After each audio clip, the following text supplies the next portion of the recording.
नमस्कार दोस्तों, Yashwant Jaiswal YouTube channel में आप सभी का स्वागत है। इस वीडियो में हम बात करने वाले हैं पास्ट परफेक्ट टेंस की। देखिए, पास्ट परफेक्ट टेंस को कैसे पहचाना जाता है, इसमें हेल्पिंग वर्ब क्या होता है और इसमें इस टेंस में अगर कोई आपको वाक्य सेंटेंस दिया है तो उसे हम वो अगर हिंदी में दिया है तो उसे हम इंग्लिश में कैसे बदलेंगे with the help of helping verb. ठीक है, तो ये सारी चीजें हम इस वीडियो में देखने वाले। तो चलिए सबसे पहले देखते हैं इस टेंस में कोई भी वाक्य को पहचाना कैसे जाएगा। तो देखिए इसे पहचानने के लिए ना क्या आपको देखना है, सेंटेंस यानी वाक्य के अंत में अगर ये आता है चुका था या चुकी थी या फिर आएगा चुके थे, ठीक है, ऐसा अगर आपको सेंटेंस यानी वाक्य के अंत में अगर ऐसा कुछ मिलता है, चुका था, चुकी थी, चुके थे, ये कुछ मिल रहा है, ऐसा कुछ आ रहा है, तो आप समझ जाइएगा कि वो क्या है, पास्ट टेंस का है। यानी पास्ट टेंस के साथ साथ तो पास्ट परफेक्ट टेंस का है। ये आपको ध्यान देना है कि वो पास्ट परफेक्ट टेंस का होगा। या फिर अगर मान लो इनमें से कुछ नहीं आ रहा है, चुका था, चुकी थी या चुके थे, ऐसा कुछ नहीं आ रहा है, तो आपको वहां पे ये ध्यान देना होगा कि वहां पे ना आपको अंत में आ था, ई थी या फिर ए थे, ऐसा जो है कुछ साउंड मिलेगा। ठीक है, कुछ आपको आवाज निकलती हुई दिखेगी उस सेंटेंस के अंत में। जैसे कि मान लीजिए अगर कोई मैं बोलता हूं कि मैं कल गया था, ठीक है, अगर मैं बोल रहा हूं कि मैं कल गया था, तो यहां पर अगर आप अंत में देख रहे तो क्या आ रहा है, गया था, तो गया या में आ का आ रहा है ना साउंड, आ था, लास्ट में आप देखना गया था में जो है गया या में आ का साउंड आ रहा है और अंत में था आ रहा है, तो गया था, तो आ था ऐसा जो है साउंड आएगा। या फिर अगर कोई लड़की है वो बोल रही कि मैं कल गई थी, तो गई, ई और थी, ई थी ऐसा साउंड आ रहा है। वैसे ही अगर बहुत लोग हैं तो बहुत लोग बोल सकते कि हम परसों क्रिकेट खेलने गए थे, ठीक है, तो परसों क्रिकेट खेलने गए थे, तो समझ में आ रहा है आप लोग को क्या हो रहा है यहाँ पे कि गए, ए थे, तो ऐसा जो है आपको साउंड मिलेगा, ऐसी आपको आवाज जो है सुनने मिलेगी। ठीक है, तो उससे भी आप समझ जाइएगा कि वो पास्ट परफेक्ट टेंस का है। और देखिए जो पास्ट परफेक्ट टेंस पहचानने के लिए ना इसमें क्या होता है, कोई भी जो सेंटेंस होगा उससे ये मालूम पड़ेगा कि हमने वो काम कर चुका है। ठीक है, पहली बात तो यहाँ पे देखो परफेक्ट आया, परफेक्ट का मतलब ही यही है कि पूरा का पूरा काम हो चुका है, पूरा परफेक्ट मतलब हर एक चीज हो चुका है, हर एक चीज डन हो गया है, तभी उसको परफेक्ट बोला है। तो परफेक्ट का मतलब है कि इस काल में, इस टेंस में सारे के सारे काम हो चुके होंगे, मतलब सारे के सारे हो गए रहेंगे। ठीक है, ये चीज अभी हम इसको सेंटेंस के द्वारा समझते हैं तो आपको और अच्छे से समझ में आएगा। चलिए सबसे पहले तो ये रूल, इसका नियम, ये जो है हम अफर्मेटिव के लिए सीख रहे हैं। अफर्मेटिव यानी क्या होता है, पॉजिटिव सेंटेंसेस। ठीक है, ये अफर्मेटिव के बाद में अगले वीडियो में आपको नेगेटिव सेंटेंस को भी बताऊंगा, इसी को मैं आपको बताऊंगा कि कैसे आप नेगेटिव करोगे। लेकिन फिलहाल इस वीडियो में हम अफर्मेटिव सेंटेंस सीखते, यानी जो पॉजिटिव सेंटेंस होता है वो। तो इसका नियम देखो, रूल क्या है, रूल ये है कि सबसे पहले आपका क्या आएगा, सब्जेक्ट, यानी जो आपका करता है काम करने वाला वो, उसके बाद आएगा हेल्पिंग वर्ब यानी आपका सहायक क्रिया। अब इसमें हेल्पिंग वर्ब यानी सहायक क्रिया क्या आएगा, वो आएगा हेड, HAD, हेड। आप लोग याद रखना पास्ट परफेक्ट टेंस में हेल्पिंग वर्ब हेड आता है, HAD, हेड। और इसकी सबसे खास बात क्या मालूम है, चाहे सिंगुलर हो या प्लूरल हो, चाहे एक वचन हो या बहुवचन हो, एक वचन मतलब सिंगुलर, बहुवचन मतलब प्लूरल। अगर कोई सब्जेक्ट सिर्फ एक है तो भी हम हेड का यूज करेंगे, और अगर सब्जेक्ट एक से ज्यादा है तो भी हम हेड का ही यूज करेंगे। इसमें एक ये चीज फायदे वाली है। हेल्पिंग वर्ब के बाद आएगा वर्ब का थर्ड फॉर्म, फिर उसके बाद आएगा ऑब्जेक्ट। ठीक है, तो चलिए अब हम जो है अपना वीडियो शुरू करते हैं, आपको मैं बताता हूं कैसे करेंगे। पहला सेंटेंस क्या है, वह अपना गृह कार्य कर चुका था। देखो यहां पे क्या बोला है कि चुका था, इससे मालूम पड़ता है कि वो वहां पे एक लड़के की बात हो रही है, लड़का। वह अपना गृह कार्य, देखो उसने अपना जो होमवर्क है वो कर चुका था, ऐसा बोल रहा है। तो इसको कैसे करेंगे, तो सबसे पहले वो एक लड़का है, वह अपना गृह कार्य कर चुका था, तो वह एक लड़का, पहले तो ये यहाँ पे एक लड़के की बात हो रही है, तो लड़के के लिए हम क्या लगाएंगे, ही। वह, यहाँ पे वह यानी क्या है, वो सब्जेक्ट है, तो यहाँ पे सब्जेक्ट क्या हो जाएगा, ही। अब उसके बाद हेल्पिंग वर्ब आएगा, तो हेल्पिंग वर्ब क्या आ जाएगा, हैड, तो ही हैड। अब उसके बाद वर्ब का थर्ड फॉर्म देखिए वर्ब का थर्ड फॉर्म क्या लगेगा, क्या बोला है उसने, गृहकार कर चुका है। देखो करना को इंग्लिश में बोलते हैं डू का मतलब क्या होता है, करना। ये डू वर्ब का फर्स्ट फॉर्म होता है।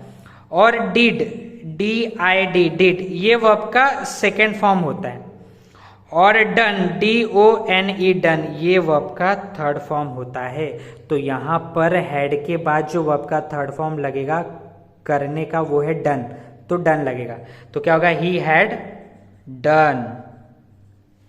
ठीक है, ही हैड डन, उसने किया, मतलब उसने किया या वो कर चुका, लेकिन क्या कर चुका वो देखते हैं।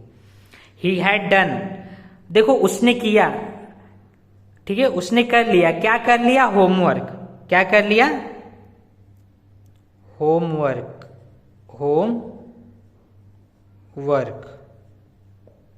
ठीक है, इतना आप लोगों को समझा, ही हैड डन होमवर्क। लेकिन क्या बोला, वह अपना गृह कार्य कर चुका है, तो उसने किया है, लेकिन दूसरे का नहीं, अपना किया है, खुद का किया है। तो जब वो अपना गृह कार्य करेगा तो अपने गृह कार्य के लिए क्या लगाएगा, वो अपना है ना, अपना के लिए क्या लगाएगा, हिज, HIS हिज। जब हम खुद अपना कोई काम करते हैं ना, तो वहां पर हम हिज का उपयोग करेंगे। अब क्या होता है, देखिए हिज, ये सारी चीजें भी ना क्या होती है, ग्रामर से रिलेटेड है। आगे चल के मैं इस पे भी वीडियो बनाऊंगा आपके लिए, ठीक है। बस खाली आप इतना समझिए कि ये यहाँ पर सेंटेंस के हिसाब से हमने इसको किया है। आगे चल के मैं कुछ ऐसी भी चीजें बताऊंगा कि हिज क्यों लगा, उसका भी रीजन है, तो वो रीजन अभी मैं नहीं बता सकता। अभी खाली इतना आप समझ लो इस सेंटेंस में कि क्या है, वहां पर उसने बोला उसने होमवर्क किया, लेकिन किसी दूसरे का नहीं किया, खुद का किया। तो खुद का करने की वजह से उसने क्या किया, यहां पर मैंने हिज लगाया। ठीक है, ये चीज। अब इसका मतलब क्या हो जाएगा, देखो he had done his homework. क्या हो गया, he had done his homework, यानी उसने अपना गृह कार्य पूरा कर लिया। तो जो हिंदी में लिखा था उसी को मैंने यहाँ पे इंग्लिश में लिख के आपको बता दिया। ठीक है, तो आप लोग को समझा, सबसे पहले सब्जेक्ट लगा ही, उसके बाद हेल्पिंग वर्ब हैड, फिर वर्ब का थर्ड फॉर्म डन, और उसके बाद ऑब्जेक्ट, तो ऑब्जेक्ट हिज होमवर्क हो गया। अब चलिए दूसरा देखते हैं। दूसरा क्या है, वह घर पहुंच चुकी है। देखो यहां पर चुकी है नहीं, वह घर पहुंच चुकी थी। ठीक है, क्या बोला है कि वो जो है घर पहुंच चुकी थी, यानी वो पहुंच गई थी। कोई बाद में पूछा तो उसने ऐसा बताया कि हाँ भाई वो जो है वो घर पहुंच चुकी थी, ऐसा।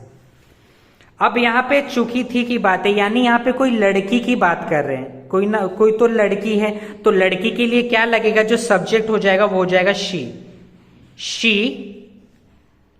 अब उसके बाद हेल्पिंग वर्ब क्या आ जाएगा, हैड, तो शी हैड। अब उसके बाद आता है वर्ब का थर्ड फॉर्म। देखो पहुंच चुकी थी, पहुंचना को इंग्लिश में कहते हैं रिच। पहुंचना को इंग्लिश में क्या कहते हैं, रिच, REACH, रिच मतलब होता है पहुंचना। ये होता है वर्ब का फर्स्ट फॉर्म। इसका सेकेंड फॉर्म होता है रिच्ड, REACHED, रिच्ड। समझ गए आप लोग। और थर्ड फॉर्म भी क्या होता है, रिच्ड होता है। थर्ड फॉर्म भी क्या होगा, थर्ड फॉर्म भी जो होगा वो होगा रिच्ड।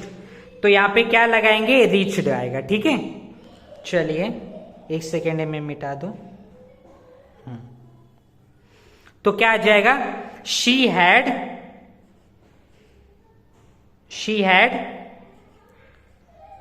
रिच्ड, तो हो जाएगा शी हैड रिच्ड। अब कहां पहुंची, अब अपने घर पर। ठीक है, तो क्या होगा, she had reached at home. ठीक है, तो she had reached at home, वह घर पर पहुंच चुकी थी। समझे इतना आप लोग को। अब ये जो वर्ब्स होते हैं ना, देखिए ये वर्ब थोड़ा बस इतना है कि ये जितने भी वर्ब होंगे ना, आपको ये क्या करना पड़ेगा, मतलब थोड़ा पढ़ना पड़ेगा वर्ब के बारे में कि वर्ब क्या कैसे होते, तो वो उतना आपको बस मेहनत करना है। देखो हर रोज जरूरी नहीं है सभी वर्ब आपको आना ही चाहिए, कुछ कुछ जो कॉमन होते हैं ना वो आप कुछ थोड़े बहुत देख लो। कुछ कुछ आप अगर वर्ब देखते जाएंगे ना, तो धीरे धीरे आपको क्या होगा, कई सारे वर्ब्स के बारे में मालूम पड़ता जाएगा। और इस पे भी मैंने वीडियो ऑलरेडी पहले बना चुका हूँ वर्ब के बारे में, तो उस वीडियो का जो लिंक है मैं ऊपर आई बटन पे दे दूंगा, तो आप वो वीडियो जरूर देखना। और वहां पर भी मैंने आपको कई सारे जो वर्ब्स हैं ना, उसके क्या है मैं पूरा अच्छे से आपको लिंक दिया हूं, तो आप उसे भी जाकर देख सकते हैं। चलिए अब हम देखते हैं तीसरा वाला। तीसरा क्या है, मेरी बहन खाना पका चुकी थी। ठीक है, ऐसा इसने बोला है कि मेरी बहन, तो देखो मेरी बहन मतलब क्या हो गया, माय सिस्टर। ठीक है, मेरी बहन मतलब क्या, माय सिस्टर। अभी यहां पे आपके मन में सवाल आ सकता है कि सर मेरी बहन, तो मेरी बहन भी तो लड़की है, तो यहां पर मुझे शी का यूज करना चाहिए। आपके मन में ऐसा सवाल आ सकता है, लेकिन मैं क्या बता रहा हूं, ध्यान से सुनना। अगर कभी भी आपको अगर कोई सेंटेंस दिया है, वहां पे आपको वह करके बोला है ना, हिंदी में अगर वह करके बोला है, और अंत में ऐसा कुछ दिया है जिससे आप लड़का और लड़की के बारे में पहचान पाओ, तब जाके आपको क्या रहता है, शी या ही या इट का यूज करना रहता है। कहने का मतलब है, अगर आपको वाक्य में थर्ड पर्सन सिंगुलर के बारे में कुछ कहा गया रहता है ना, तभी हम ही शी इट का यूज करते हैं, या फिर अगर वो नहीं दिया है ना आपको, तो हम यूज नहीं करते। ये चीज आपको ध्यान देना है। ये तो हो गई बताने वाली, लेकिन आपको सिंपल सी बात इतना याद रखना है कि अगर सेंटेंस में आपको अंत में मालूम पड़ रहा है कि वो वहां पर लड़का या लड़की की बात किया जा रहा है, और साथ ही में अगर सबसे पहले आपको वह करके कुछ दिया है, तो आप समझना कि वहां पे लड़का या लड़की का यूज होगा। लेकिन यहाँ पे वह करके कुछ नहीं दिया तीसरे वाले सेंटेंस में, यहाँ पे बोला है मेरी बहन, तो मेरी बहन ही वहां पे लिखा है, तो मैं लिख सकता हूं कि माय सिस्टर। ठीक है, तो यहां पर मैं क्या लिखूंगा, सेंटेंस वाक्य के हिसाब से लिखूंगा माय सिस्टर,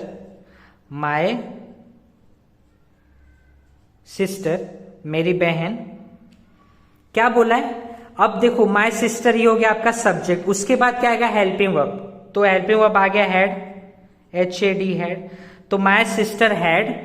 अब उसके बाद देखो क्या बोला है, खाना। खाना मतलब क्या होता है, फूड। खाना मतलब क्या होगा, फूड। ठीक है, अब खाना जो है उसने किया, देखो मेरी सिस्टर ने खाना किया, लेकिन खाने को क्या किया, उसने पकाया। पकाने को इंग्लिश में बोलते हैं कुक करना। क्या बोलते हैं, कुक, COOK। देखो यहां पे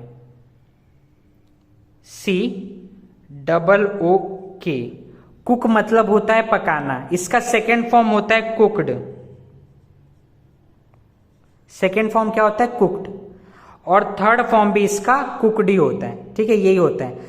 फर्स्ट फॉर्म होता है कुक, सेकेंड फॉर्म होता है कुक्ड, और थर्ड फॉर्म भी इसका कुक्ड होता है। ठीक है, क्या होता है, कुक्ड। ओके, तो क्या होगा, माय सिस्टर हैड कुक्ड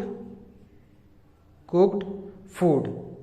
ठीक है, my sister had cooked food. तो आप समझ गए, हमने हेल्पिंग वर्ब लगाया, उसके बाद वर्ब का थर्ड फॉर्म लगाया कुक्ड, उसके बाद क्या बचा आपका ऑब्जेक्ट, तो ऑब्जेक्ट हो गया आपका फूड। ठीक है, तो क्या हो जाएगा, my sister had cooked food, यानी मेरी बहन खाना पका चुकी थी। चलिए अब हम देखते हैं चौथा वाला। चौथा वाला देखते क्या है, हमने खेल पूरा कर लिया था। क्या बोला है कि हमने खेल पूरा कर लिया था। अब सबसे पहले बात आता है हमने को क्या बोलेंगे, देखो हम मतलब वी, हम मतलब वी, तो वी सब्जेक्ट हो गया वी, उसके बाद क्या आएगा, हेल्पिंग वर्ब हैड, तो वी हैड। अब देखो क्या बोला है, खेल मतलब होता है गेम, लेकिन गेम को पूरा कर लिया। देखो पूरा करना को हम क्या बोलते हैं, कंप्लीट करना। कंप्लीट करने का मतलब होता है पूरा करना। ठीक है, लेकिन यहाँ पे क्या है, कंप्लीट जो है उसका कंप्लीट क्या है, वर्ब है, तो उसका थर्ड फॉर्म आएगा, तो कंप्लीट का थर्ड फॉर्म होता है कंप्लीटेड। देखो फर्स्ट फॉर्म इसका क्या होता है, यहां पे मैं लिख देता हूं साइड में, कंप्लीट। नीचे आप देख रहे कंप्लीट, फर्स्ट फॉर्म होता है कंप्लीट, सेकेंड फॉर्म होता है कंप्लीटेड, ठीक है, और थर्ड फॉर्म भी इसका कंप्लीटेड ही होता है। तो first form complete, second form completed और थर्ड फॉर्म भी कंप्लीटेड, ठीक है। तो इतना आपको समझ में आया। तो यहां पे हम क्या कर देंगे, वी हैड